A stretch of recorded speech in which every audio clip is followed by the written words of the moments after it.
మనమే 110 కిలోమీటర్స్ 3 దిక్కుల 1000 ఎకరాలు పార్క్, ఇండస్ట్రియల్ పార్క్ జరుగుతాయి. అసలు సీషోర్ రెండు ఒకేలాగా అయిపోద్ది. రోడ్డు బేస్లో 1000 ఎకర్స్ చాలు. సముద్ర బేస్లో ఇండస్ట్రీస్ సూపర్గా అల్టిమేట్. మా నెల్లూరు జిల్లా మిమ్మల్ని గుర్తుపెట్టలేదు. నేను చాలా మంది ఎమ్మెల్యేలు కలిసి మాట్లాడాను, కానీ నాకు 10 మినిట్స్లో ఇంప్రెస్ చేసేసి ఐఏఎస్ ఆఫీసర్ లాగా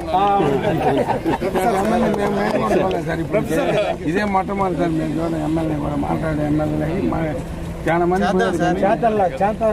మామూలుగా ఆఫీసర్స్ ఎమ్మెల్యే వెనకాల ఉంటారు సార్. ఈ ప్రాజెక్ట్ బాగుంది ఇక్కడ ఎమ్మెల్యే గారు చెప్తున్నారు. దగదర్తి ఏరియాలో 1370 ఎకరాల విస్తీర్ణంలో ఇక్కడ నేషనల్ హైవేకి అటాచ్ చేస్తూ ఒక ఎయిర్పోర్ట్ డెవలప్ చేయడానికి ఆల్రెడీ ఇంతకుముందు శంకుస్థాపన జరిగింది. ఇప్పుడు మనం ఆర్ఎఫ్పి ఇప్పుడు లేటెస్ట్గా ఫ్లోట్ చేయడం జరిగింది సెప్టెంబర్ 5వ తారీఖున. మనం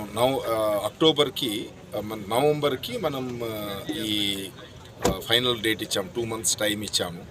సో డెఫినెట్లీ ఈ వచ్చిన రెస్పాన్స్ని బట్టి ఇది పబ్లిక్ ప్రైవేట్ పార్ట్నర్షిప్ బేసిస్ మీద వర్క్ చేయడానికి ఆపరేటర్స్ని మనం భోగాపురం ఎయిర్పోర్టు ఇచ్చినట్టే ఇది కూడా మనం ఒక ప్రైవేట్ పీపీపీ బేసిస్ మీద ఎయిర్పోర్ట్ డెవలప్ చేయడానికి ఏర్పాటు చేస్తున్నాము. సో ఇది వచ్చిన కాంపిటీషన్ని బట్టి వచ్చిన రెస్పాన్స్ని బట్టి మోస్ట్లీ ఈ సంవత్సరం ఎండ్కి డిసెంబర్ ఎండ్కి మనం కనుక రెస్పాన్స్ వస్తే కనుక ఫైనలైజ్ చేయడానికి అవకాశం ఉంది. సో ఈ ఏరియాలో చాలా మంచి ఇండస్ట్రియల్గా పోర్ట్ రిలేటెడ్ మనందరికీ తెలుసు. కృష్ణపట్నం, రామయ్యపట్నం, అలాగే దుగ్గరాజపట్నంలో కూడా మనకు ఒక మంచి షిప్ బిల్డింగ్ యాక్టివిటీతో ఒక మెగా క్లస్టర్ డెవలప్ చేయాలని ప్లాన్ చేస్తున్నాము.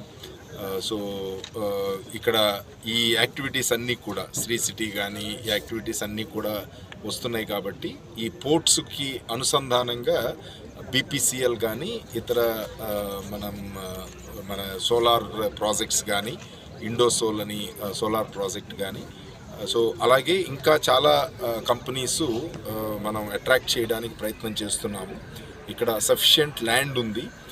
సో డెఫినెట్లీ ఇది మంచి వయబుల్ ఎయిర్పోర్ట్గా డెవలప్ అవుతుందనేది మా ఉద్దేశం. సో ఈ యాక్టివిటీ మోస్ట్లీ అంతా బాగా జరిగితే కనుక నెక్స్ట్ 2026లో ఈ యాక్టివిటీ పూర్తి స్థాయిలో స్టార్ట్ అయ్యి ఒక 2 సంవత్సరాల కాలంలో ఎయిర్పోర్ట్ మనం కంప్లీట్ చేసుకోవడానికి అవకాశం ఉంది. కాకపోతే మనం ఇప్పుడు పీపీపీ బేసిస్ మీద మనం వెళుతున్నాం కాబట్టి రెస్పాన్స్ని బట్టి ఫర్దర్గా యాక్షన్ తీసుకుంటాం.